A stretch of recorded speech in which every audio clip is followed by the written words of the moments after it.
I'm Harry Cooper, head of the Modern Art Department here at the National Gallery.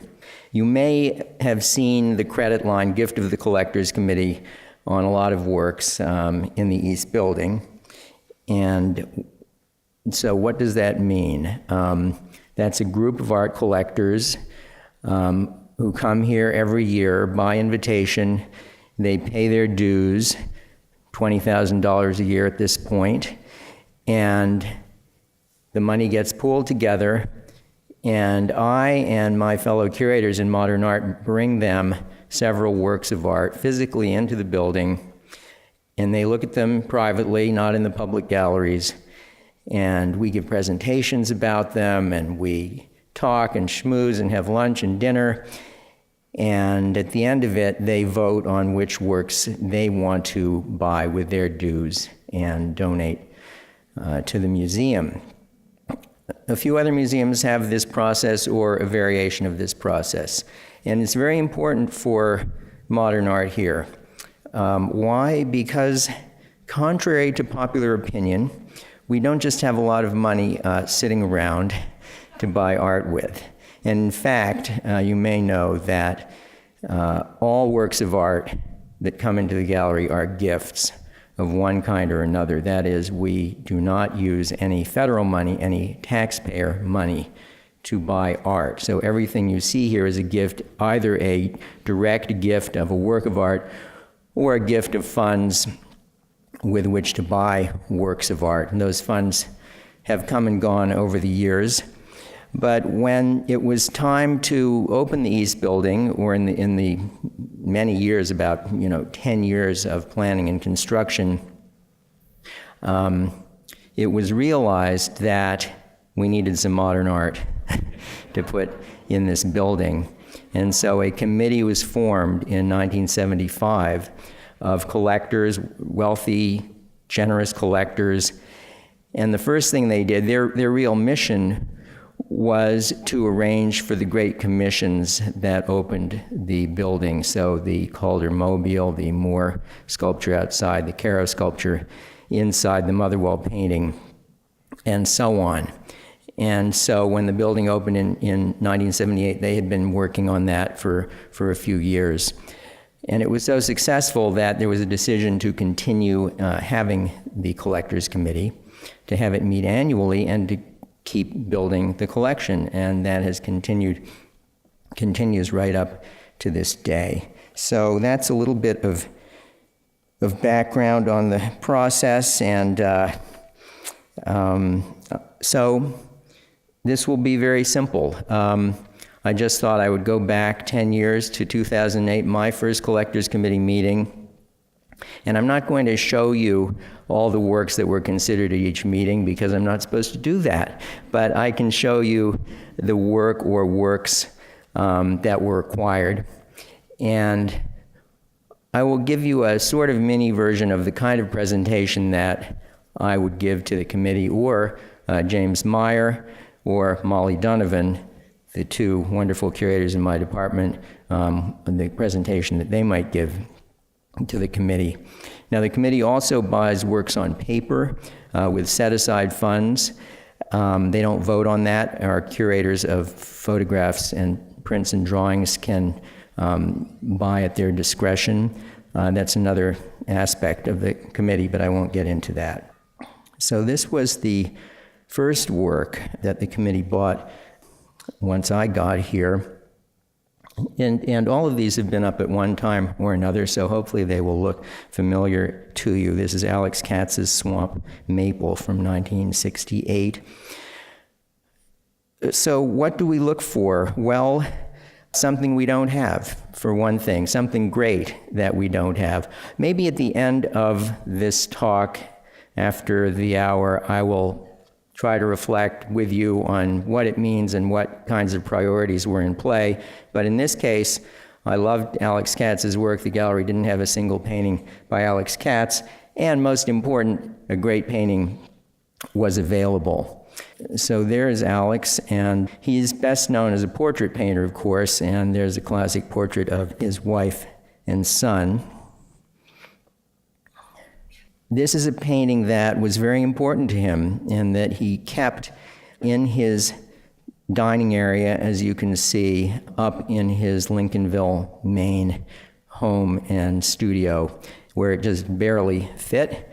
And he lived with that every day for many years and finally decided that it was time to part with it.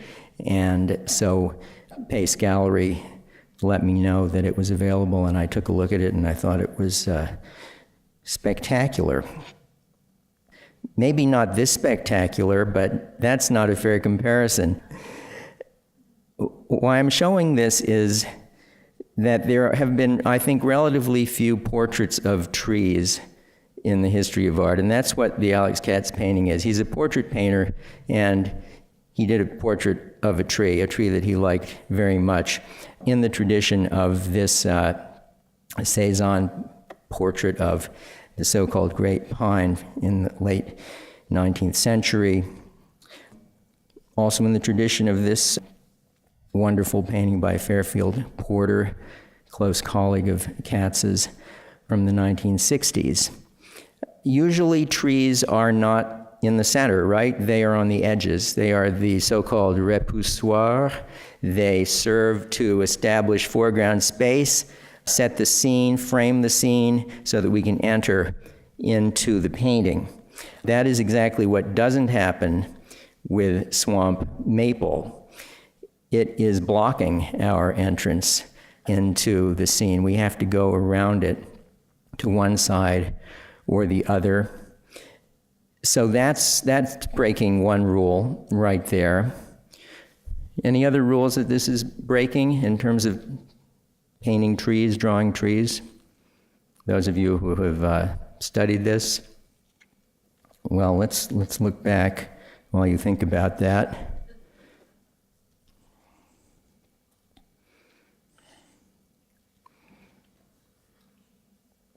What is one difference between those two and this one? Foliage, background, page, sky. Cropping. I'm going to go with cropping. Especially, those are all good, but especially on the bottom, we don't see the bottom of the tree.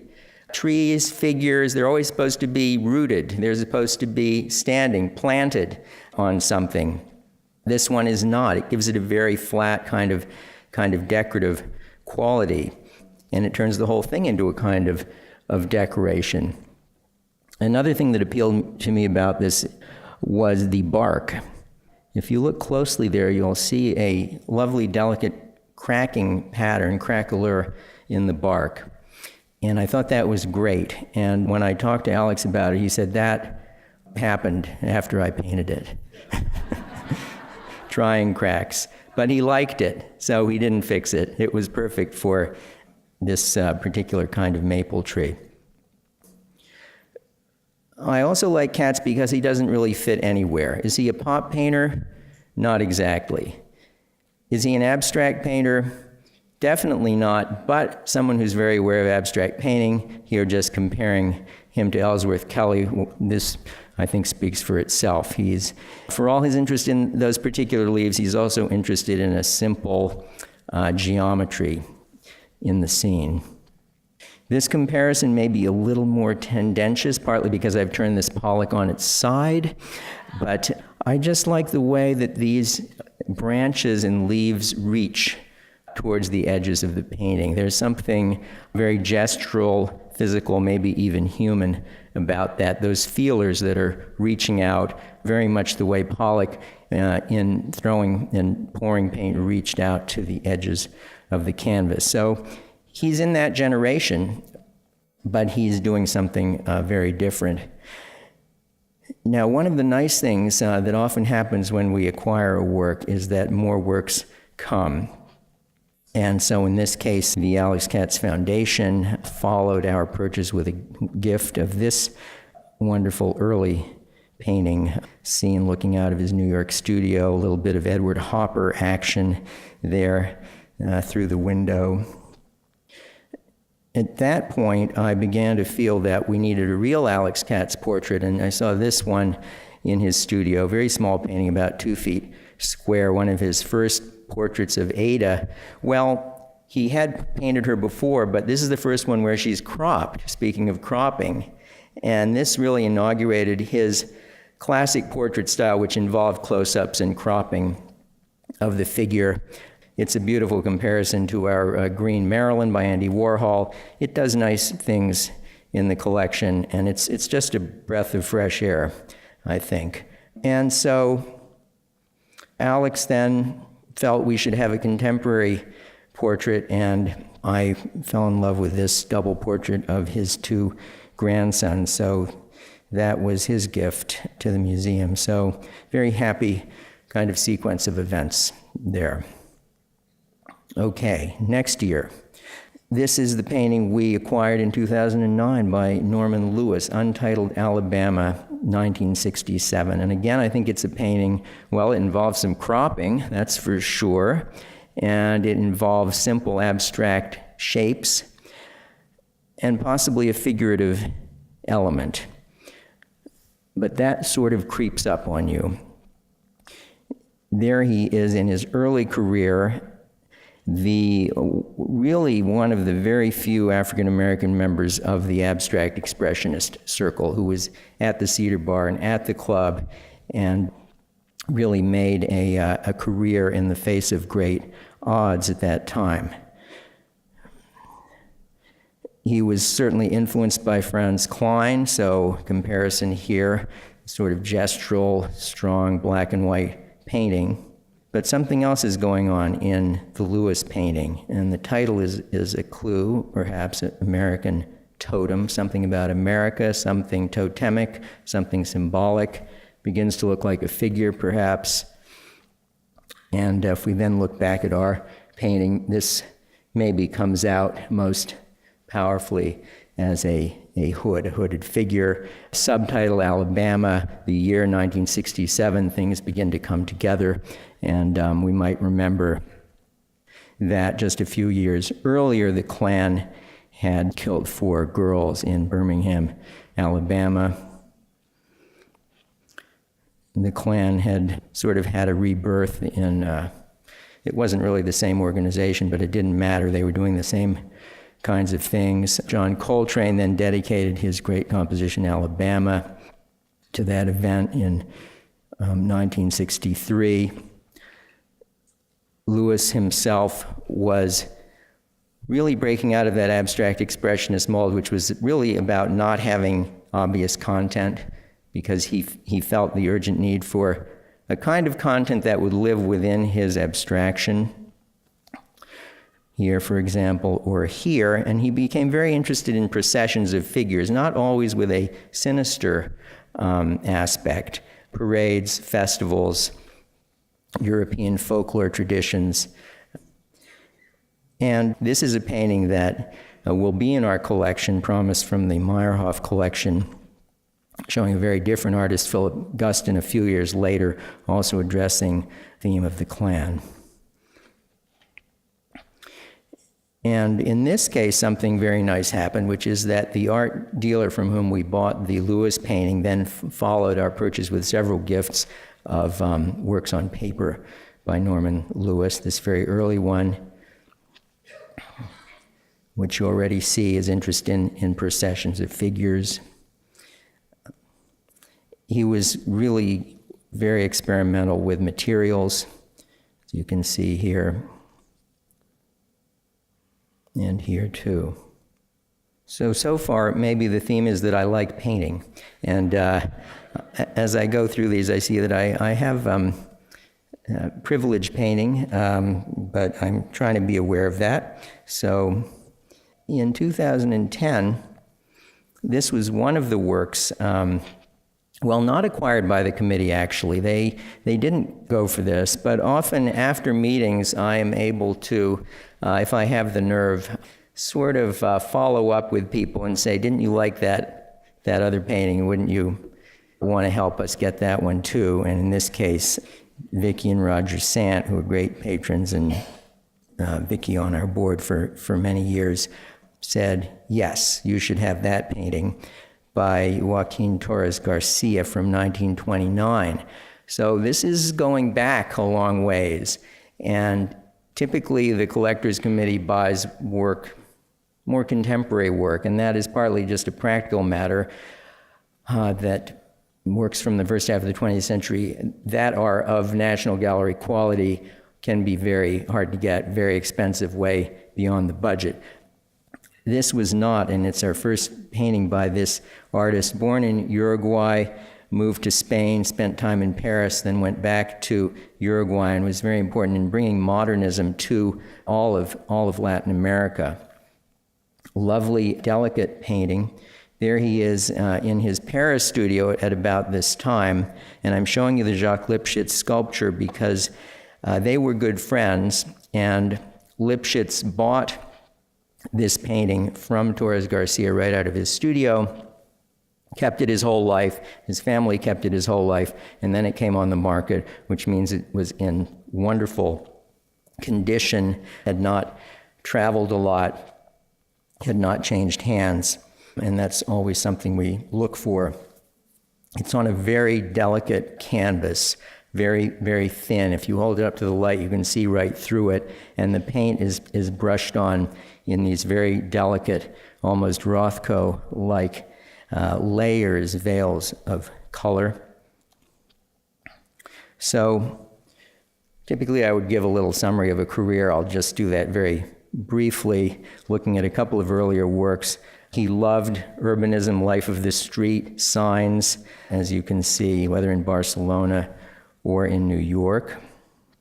I think of Stuart Davis here in many ways. They share a lot of interests.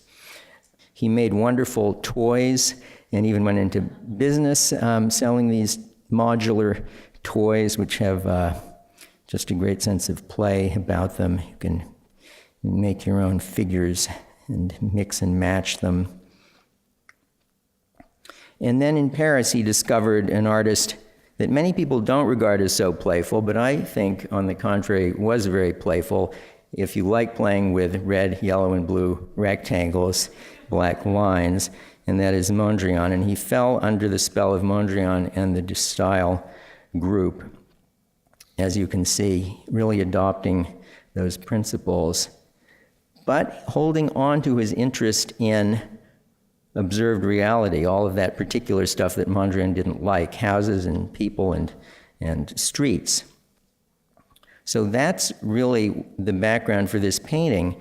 You can see there is a Mondrian grid there. You see all the horizontals and verticals. It's not a regular grid. It's sort of rhythmic and syncopated, nothing mathematical about it. And you can also see that the basic coloration is either reddish or yellowish or bluish. So the three primary colors, muted, filtered through Torres Garcia's own personality. And the other thing, of course, the heretical thing is that he's filled the grid with symbols that were important to him. He was a symbolist, and he developed this whole iconic language. So he took this to Uruguay, and he took this utopian language of abstraction and infused it with symbols of his culture and of ancient South American culture, and wrote manifestos and really tried to make this grand fusion for the new world of old world principles, and even to the extent of making huge monuments, outdoor public sculpture like this one. So that is hanging up in the galleries right now. This painting is not hanging at the moment. It was a wonderful acquisition that was really presented by James Meyer, but I'm going to borrow some of his presentation here. Kerry James Marshall's painting Great America from 1994, which, as you can see, is not stretched and framed in any usual way, but it goes onto the wall with these grommets. You can see a few of them there. And there is a look at him. So Great America was a theme park, an amusement park. It's actually a chain of amusement parks in California. He grew up in California, to Otis Art Institute, famous art school there, studied with Charles White, a a great teacher.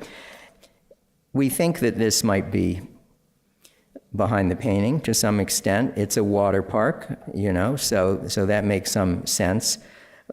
But there's certainly a darker message and content. He's a great draftsman, for one thing, as we can see here.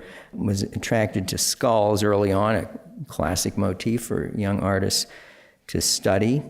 And he then applied that to this painting, which was one of his breakthrough paintings, a portrait of the artist as a shadow of his former self, 1980.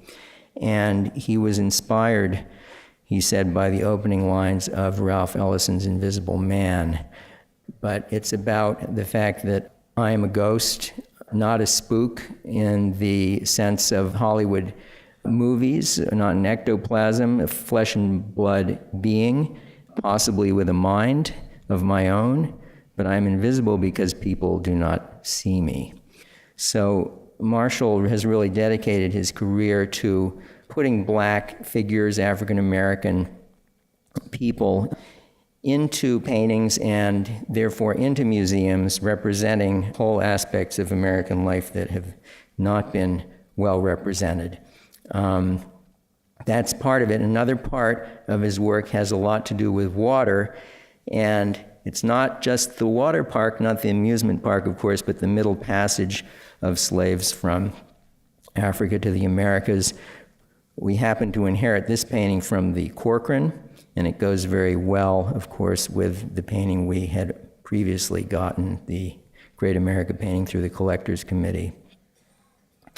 And the nice thing that happened in this case was that the artist gave us a whole series of drawings relating to the painting. Once we had the painting in the collection, they're wonderful drawings, you can see, where in a very classical, very Renaissance way, he studies the figures, studies the composition, rougher studies, more finished studies. So that's a great resource to have. Since we got the painting, his reputation has just blossomed. It's always nice to get something before the prices go through the roof, and that's what we did. So Crystal Bridges Museum acquired this painting, Our Town, one of his great housing project series, very much about, well, his experience in Chicago and housing projects around Chicago. And then you may recently have heard that this painting was bought by Sean Combs, the rap producer, for $21 million. So setting a record for any work by an African-American artist. Though living. Basquiat has, surpassed that. Okay.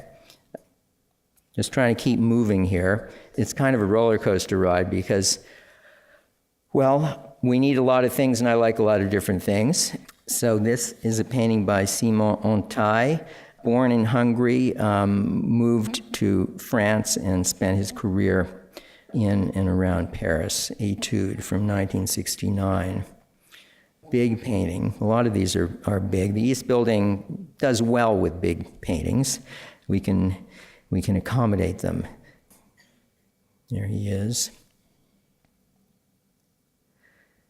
So he started out very much as a surrealist in the orbit of André Breton and others in Paris, in post-war Paris, exploring biomorphic forms, sexuality, the unconscious, nightmares.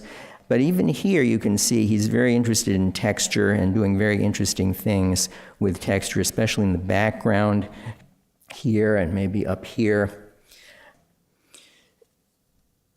He then spent 2 years on this painting, which doesn't maybe look like that much, but the texture in the background here is tiny transcriptions of Western philosophy, Heidegger, Kierkegaard, Plato, everything.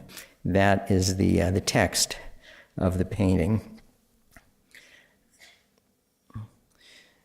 That was not something one could really keep doing and remain sane, I think. So he was very aware of American painting and all the experiments that were going on in New York. Pollock painting on the floor and pouring paint and so on. And so he developed his own process, which you can see here, which involved taking loose canvas, crumpling it up into sort of rough balls of material, tying it together, painting over it, and then unwrapping it and stretching it without being able to predict what it would look like, because the inner parts would be unpainted or would have drips on them, the outer parts would be painted. And that is what they looked like. And they do bear an uncanny relationship to other kinds of art and Matisse's cutouts. So he was very much in control of this process, just as Pollock was very much in control of his process. This was his first series. I actually presented one of these to the Collectors Committee one year. They didn't get it, so I persisted and I waited a couple years and then presented the Etude, which they did like. So I might come back and try to get one of these as well, because I think they're quite beautiful and lyrical. But here's the one that we got on the right, and I go and look at the paintings in the gallery wherever they're being offered. So I had some choice, because in fact, no American museum had ever bought a painting by Antai. We were the first. He was really very little known. MoMA had a painting because someone gave it to them. Joe Hirshhorn had bought something, but before there was the Hirshhorn Museum. So there was a green one too, but that looked a lot like foliage, and I didn't want that, because it's really about abstraction and rhythm, I think. So here you can see they moved that blue one back so I could just look at the red one, and it looked great. And you might think I'm obsessed with Jackson Pollock, and that's true, but it's really the artists who were obsessed with Pollock. I think this particular Pollock has a lot to do with what Antai was trying to do, because this is a case where Pollock cut out sections of the painting after he painted it to create voids, create spaces, just the way Antai is creating these areas that were invisible to him, blind spots, if you will, in the painting, that are just as important as the painted parts. Okay, so there's a sculpture, if you want to call it a sculpture. A lot of this art, I think if Andrew Mellon saw it, he wouldn't necessarily recognize it as art. One of the things we're supposed to keep in mind is that any acquisitions to the National Gallery should be at the level of quality of the founding gifts. So that's very hard to interpret and maybe impossible to realize given the level of some of the founding gifts, everything that you see in the West Building. So I try to put that out of my mind. It really doesn't help. I think it's just a very interesting process, because, I and my colleagues, we just have to think about what makes something great, what makes something worthwhile, and remembering that nothing we get will ever go away. The National Gallery, by custom, does not deaccession any works of art. So Richard Archwager, another one of these eccentric artists that I like that doesn't fit into any category. This is right up the stairs, right outside on the left. People mistake it for a table. They put stuff on it, they touch it. Please don't do that. At this point, we should all recognize this as art, I think. Here, a few different views of this double piano with, I like to call it double piano with mustache. He did like mustaches. He didn't have a mustache, but here he is posing between a work of art, a single work of art, his door bracket. So it's a bracket, or it's a mustache, or it's a piano leg. And the most striking thing about his sculpture is this use of wood grain. But it's not wood, it is Formica. And he was one of the first artists to use Formica. He had a furniture business with his family, and he was a fine furniture maker in New York. And he said he got sick of all that wood, all that real wood, all that wood grain. And Formica, sort of became popular, and he loved it because it was a picture of wood. It wasn't real wood. there was a level of distance, which you could say is maybe typical of a lot of modern art. I think we're getting into postmodern art here, in fact, where there's a mediation, a series of representations, often having to do, in his case, with wood. So here is his portrait 0, wood, screws, and rope. It's a Cubist composition, right? It's not too far from our great Braque collage. And when you think about it, Braque was also not using real wood. He was using wood-grained paper, cheap stuff that you could stick onto your cupboards to make them look like wood. That's exactly what that is there. So is Braque an old master now, and Artschwager a sort of crazy newcomer, or are they all part of a tradition? I would say, obviously, the second.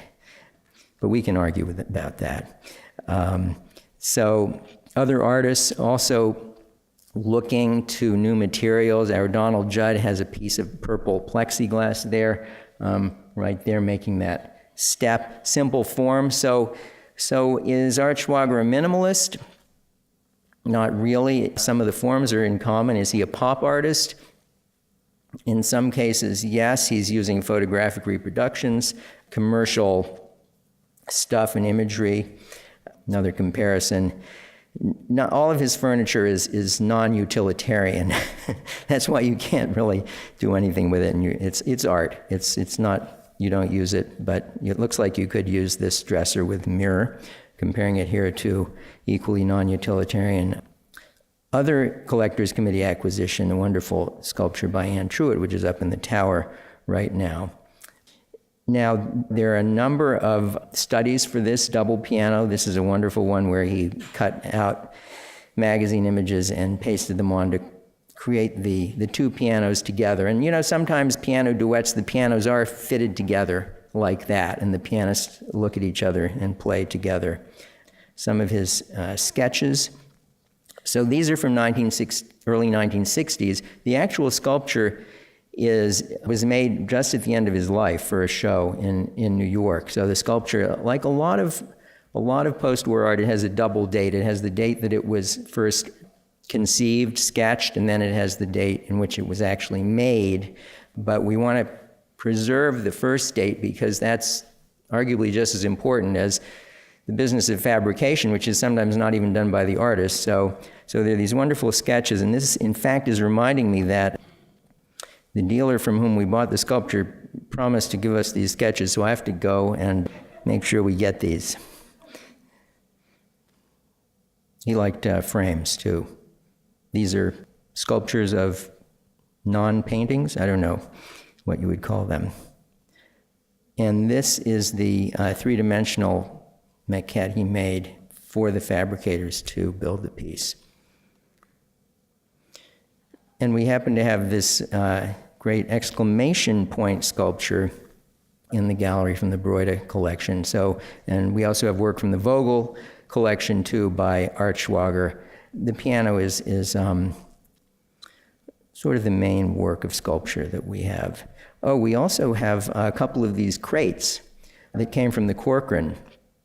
He liked to make crates without anything in them, crates that you would use to transport art, but in this case, they are the art, and they're clever and strange. Okay. This work you know well. You've looked at yourself in it. You have not touched it at that place that is so tempting to touch it, where the woman is pointing. Although we keep rubbing off somebody's fingerprints, but I'm sure they're not yours. So, Pistoletto, who came here to speak, a number of these artists, the ones who were alive, we try to get to come right here to this auditorium and talk about their work after we make an acquisition in that series of Elson lectures. So again, you'll see conceived 1962, fabricated 1982, 20 years apart. It's just sort of one of the common strange things about working with contemporary art. There is the artist showing us his bald spot in this work. he does a lot of different kinds of work, but his most famous work is this so-called mirror work, in which he uses reflective steel plates and puts imagery right on them. And that, of course, it makes an image, but it also incorporates you into the picture because you see yourself.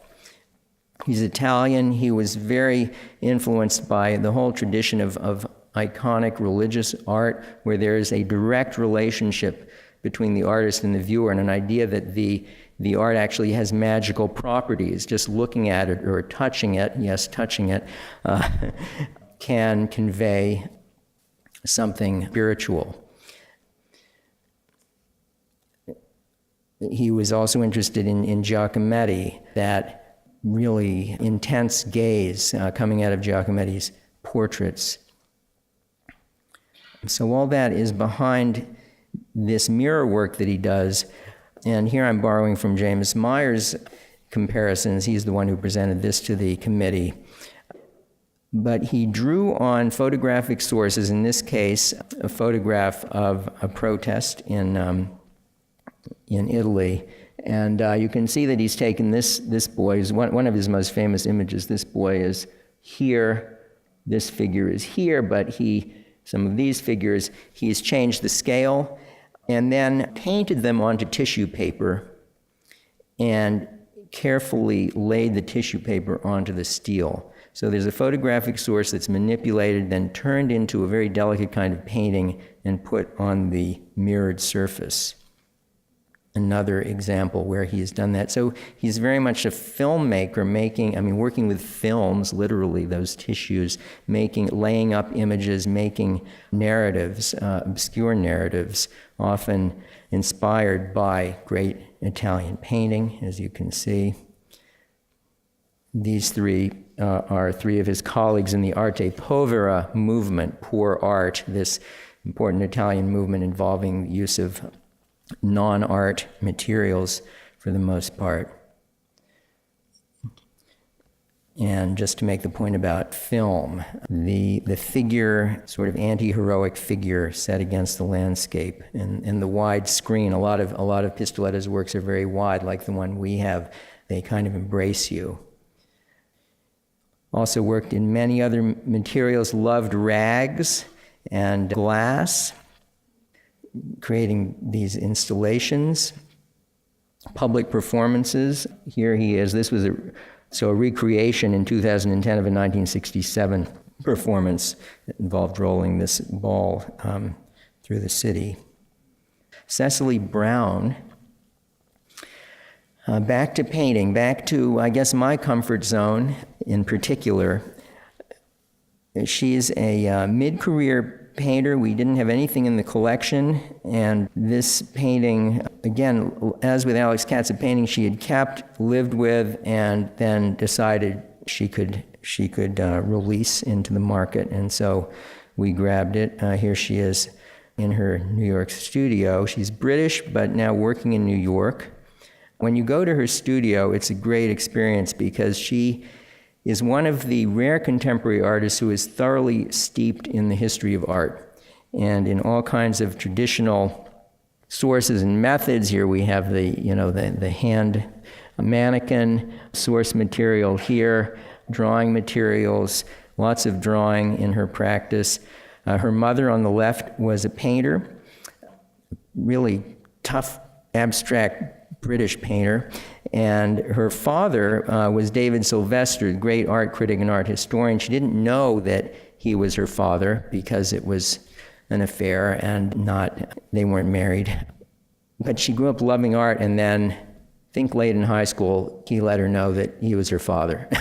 And they started going to museums together, and her interest only grew in the history of art. So the painting is The Swing, which of course has a great long tradition, especially going back into the 18th century. These are pictures of dalliance, of titillation, of romance. They were the erotica of the day, including our painting on the left. So yeah, the swing hanging from dense foliage and trees with a woman in it.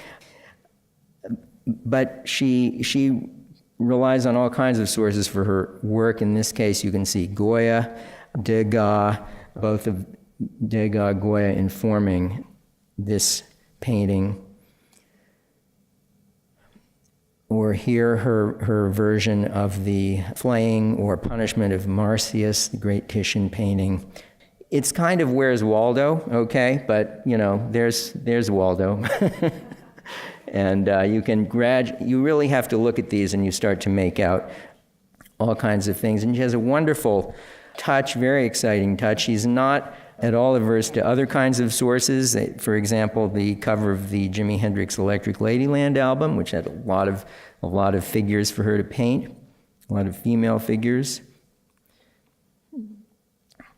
And de Kooning is perhaps her great sort of lodestar, not Pollock, but de Kooning, that gestural touch, that complicated, fragmented composition. Couple of details. She points out, if you get her talking, that there are a lot of hidden images in the paintings. So the paintings are haunted, in a way, by hidden images that come up in the process of painting. So a head there, perhaps, and I'm not sure what this one is, but it's certainly very deliberate. This was our great acquisition in 2016, which is up in the upper level, west section, Lick and Lather by Janine Antoni. It can be displayed in many ways.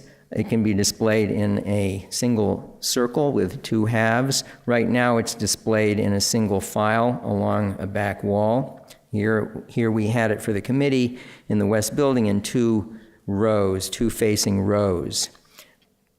She has been here, you might have heard her speak a couple of years ago.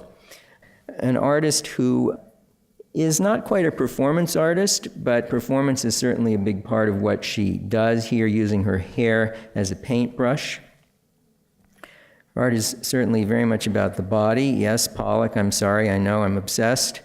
Using his body, using the brush as a stick. He didn't have any hair, so he couldn't do what she was doing.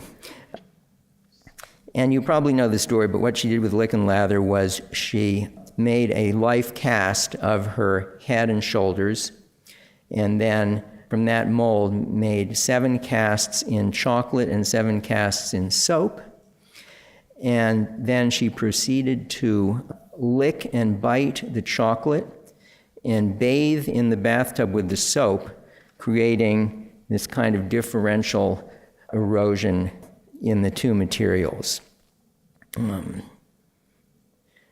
It is something she had practiced already, so one of her breakout pieces is called Gnaw from 1992, a big cube of chocolate and a big cube of lard, and she attacked both of them in various ways, and from that she created the piece on the right, using the lard to make the lipstick and using the chocolate to make the box for the chocolates. So there's a lot of play here certainly about identity, about gender, about traditional roles, what you do on Valentine's Day, what is chocolate, what are all the meanings of chocolate and lipstick and kissing and so on. This is a great, wonderful brain teaser of a piece in which she recruited her parents as models. And so this is her dad, and this is her mom made up as her dad. This is her mom, and this is her dad made up as her mom. This is her dad made up as her mom, and this is her mom made up as her dad. And there's the piece. So the piece is about sort of unmaking herself, I guess. I could see it very much in the West Building as well as the East Building, because in addition to being very contemporary and being about process and identity, it's also about great classical tradition of bust, monumental bust, portrait bust, life cast, and so on and so forth. Okay, in 2017, we acquired this painting by Jack Whitten, who unfortunately died just after we acquired it, but I did get to meet him and talk with him about his work. So born 1939, so he was really a senior figure who had worked in abstraction for many years without really being noticed. That was partly because he was black, and black artists who did that weren't really noticed because they weren't dealing with issues of the day as some people thought they should. There he is, really a lively spirit. I'm not sure what that cleaver is doing there, but there's a sense that anything can happen in his studio, and anything does happen. So the painting we got is called Sphinx Alley. This is another one in that series, and it references the Alley of the Sphinxes in Egypt, and I think it's these two vertical elements that create that suggestion. But he's very much interested in Egypt, Middle East, Greece, Crete, where he summered for many, many years. There's a show of his sculpture on right now, still at the Baltimore Museum of Art, that I recommend. So he was born into, a poor family, Alabama, made it up to New York, fell in with the Cedar Bar crowd, de Kooning, Klein, and so he said, by 1970, things had started changing. This is when I made the vow that I'm going to stop doing those gestural paintings. I had to find a way to get around Bill de Kooning, and this was certainly one way to do it. It's sort of the Jasper Johns solution of taking a form that is already in the world and painting it in a fairly mechanical, not personal way. So he developed a system called a processor, which he thought of in terms of photography. Painting on the floor, creating a tray. You can see the edge of the tray here. It's going to hold lots of layers of paint, and then scraping through those layers with various kinds of combs, such as these, some of which were actually afro combs for afros, but some of which are tools that he's making to create these kinds of textures where the painting does develop as he's making it and revealing various layers of the paint having settled at different depths according to its density. And he was an engineer. He studied engineering at Tuskegee Institute, so there's a whole lot of interesting process here. And one of the great things about it is he was doing Richter's about 20 years before Richter was doing Richter's, doing this kind of scraping and squeegeeing across the surface. So a very important painter for us to have, one who is very interested in black history, tribute to Thelonious Monk here, brilliant corners, great Monk composition, and he sort of literalizes it and makes the corners brilliant with color. This is a painting that he did after 9/11, a great pyramid, so there's the interest in Egypt coming back. And this is at the Baltimore Museum right now. They did very well to get a hold of that, and that's the painting that we have upstairs, and a bit of a close-up. This is the one you haven't seen yet, that we just got at the last meeting by Theaster Gates, called Ground Rules, Black Line. You might have seen something like it at our show that Sarah Newman did, who's now at the Smithsonian American Art Museum, working with Theaster. This is a similar work, one of his gym floors. He makes them by scavenging gym floors from Southside Chicago school gymnasiums. Obviously, it's a troubled neighborhood. Schools, churches, buildings closed down. And he gets these materials. He got this slate here from a church. The gym floors appeal to me in particular because they are a kind of abstraction and fit into a whole tradition at the same time that they break up that tradition. He's had a lot of attention, more and more attention recently, this New York Times Magazine article, somebody who is not just working for museums at all, but really working in communities, repurposing whole buildings, buying up libraries of books, creating centers of activity and culture. For example, taking this abandoned bank building, buying it and turning it into a library for, among other things, the Johnson Archive, that is the archive of Jet magazine.